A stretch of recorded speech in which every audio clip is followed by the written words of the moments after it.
Have you ever been in love? I bet you weren't expecting me to open with a question like that. Don't worry, we are still talking about Porto, Portugal here. But we are diving into the deep end today, folks, so fasten those seatbelts. I've been in love a few times, but one question that I always find difficult to answer is, why do I love this person? What is it about this person that I find so appealing compared to everyone else? It's harder to answer than you might think. My name is Josh, and I am a digital nomad who lives in a different country every single month. Join me as I try to answer the question, why does everyone who visits Porto, Portugal, including myself, fall in love with it? What is it that is so special about this small city in northern Portugal? This was not my first time in Porto. In fact, if you can believe it, Porto was the first city that I explored in Europe ever. Before Paris, before London, even before Rome, I visited Porto. I was instantly obsessed. In fact, that trip to Porto changed everything for me. I started booking flights like a madman. And as I'm sure you can tell by the fact that I have a literal travel YouTube channel right now, things snowballed a bit from there. For me, Porto was love at first sight. But after I left and time passed, I did what everyone does. I started to doubt my feelings. Can love at first sight even exist? Porto couldn't actually be that special, could it? Cut to present day, and I am traveling the world and spending a month at a time based in various different global cities. And I don't want to use the word jaded, okay? But let's just say that I'm not quite so easy to impress as maybe I used to be. As such, for a while now, I've been itching to get back to Porto. Was I actually in love with this place, or was I just looking at it with rose-colored glasses the whole time? I wanted to know for sure, so I did the thing. I booked it. I was going to spend a month based out of Porto. My biggest memory from that first visit to Porto were the sunsets. The sunsets over this city are just legendary. People literally crowd around to watch them and cheer like it's a stadium sport. I was very eager to catch one as soon as possible. And, I figured I'd have to wait a few nights with the clouds or whatever, but no. Porto decided to remind me of its beauty right away. And on that very first night, as the sun was setting over the city, I made my way down to the famous Dom Luís Bridge, where I was greeted with this.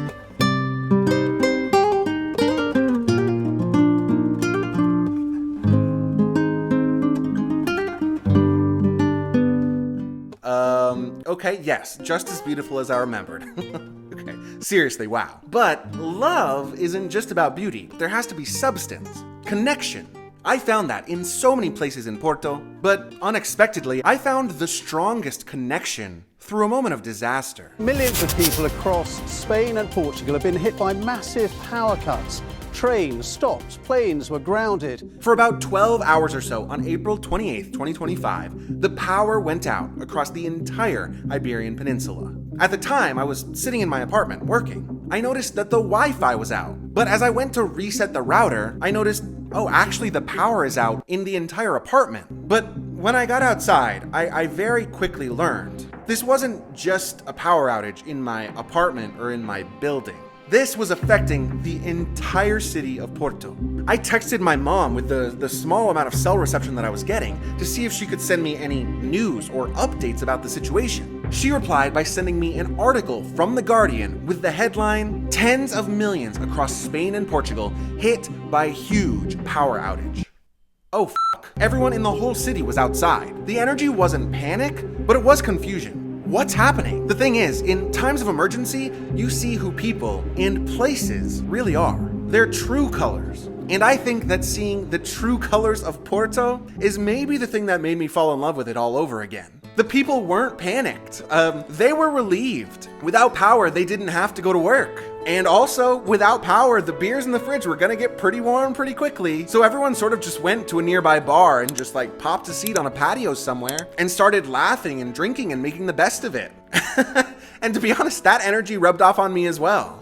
I had a ton to do, but I just put my laptop away and decided that I was gonna spend the day enjoying the city. And it really was such a gorgeous, beautiful, sunny day. And it might sound so crazy, but the day of the Blackout in Porto is one of my favorite travel days ever.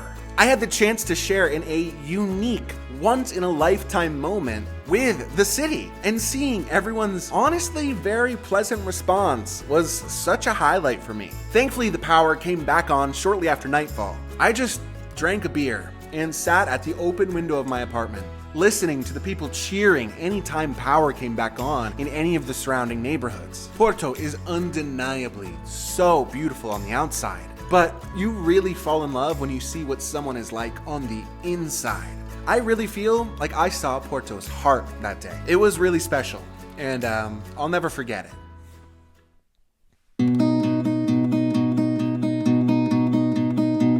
I think that there is one last thing, one last sort of ingredient that is required in order to fall in love with a person or a place. And it is a streak of weirdness. You know what I'm talking about? No, I know you do. I love when a person or a place isn't afraid to be itself. Individuality. Porto has a little of everything. And if you know where to look, it's actually secretly pretty weird.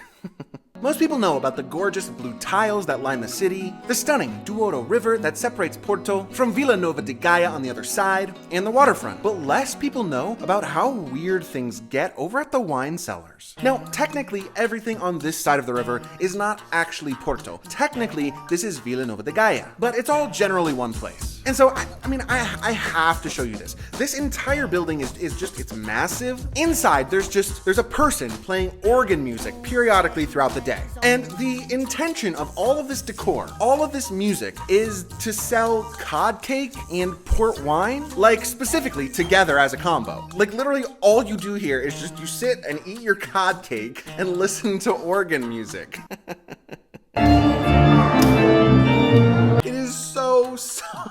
It's so weird. Like, I swear, I still feel like it was just a fever dream. I cannot believe that this is real. If that isn't enough, there's, famous shops everywhere that just sell tins of sardines inside in every flavor imaginable. That's it. And people love it. Or, if you're feeling wild, you can buy these little paint tubes that are filled with various food flavorings. You just squeeze a little flavor onto your crackers and cheese. I did a whole tasting session at this place. It's called the 6 Flavors Experience. I then proceeded to buy some of these paint tubes of food for literally everyone that I know, because it was actually really delicious and also super weird. Porto is so weird when you actually get to know it. But that's the thing, its weirdness is so endearing, and I am absolutely in love with it.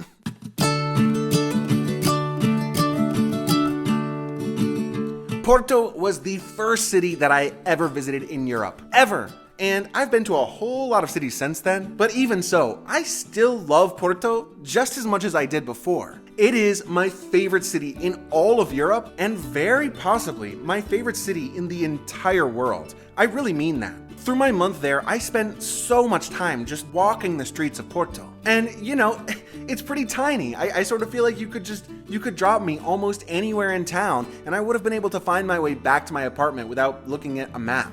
Porto was first for me. But to be honest, I really could see it being my last. What do I mean by that? Well, I mean that I would absolutely consider moving there one day. That's how much I love this city and its people and its weirdness. And so, if I might wax poetic for just a moment or two longer, I implore you this. Please try to visit cities, if you can, that might not make, any top 10 must-visit lists. Sure, of course, there is absolutely a chance that you might fall in love with a city like Paris or Tokyo. And a lot of people do. But you'll never give yourself the chance to find a true connection with somewhere unexpected if you don't get off the beaten path a little bit and give that small city a try. And you never know, you might just find love at first sight. And just maybe, it'll turn out to be the one that you pick for life. Oh, good Lord, what a cheeseball. Thank God that's over, am I right? Gag. I'm just kidding. Thank you so much for staying until the end. If you're still here, it would mean so much to me if you would like and subscribe. And please click here to watch another video next.